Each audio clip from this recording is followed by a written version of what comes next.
ஐயோ பில்லு குத்துட்டு போயம்மா. நான் உன்னை விட்டு போக மாட்டேன். நான் என்ன பண்ணுவேன்? நான் செத்து சிவலோகம் போயிட்டேன்னா யமலோகம் போவேன், சிவலோகம் போவேன். நான் போயிட்டு நாங்க யாரும் எனக்கு டாபர் மாமா வேலை பாக்குறது.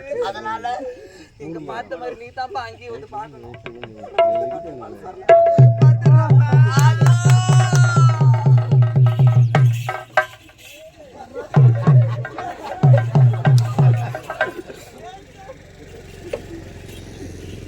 அப்பா எதை விதைக்கிறோமோ அதை தான் அறுவடை எப்படியா முண்டை 1050 ரூபாய் கட்டிட்டு டாபூர் மாலை வேலை டாபூர் மாமா வேலை பார்த்துங்க. விளாடிங்க அந்த நாடு கடவுளே செத்து யமலோகம் போறான். அங்க போய் தேடியா திருந்துவா திருந்த மாட்டான். தேவடியா தொழில் தான் பார்ப்பான். கூடவே டாபூர் மாமா வேலை பார்க்க யாரும் ஆராய்ச்சியோ பேயா வருவேன் புயல் ஓய்ந்த பிறகு கட்சி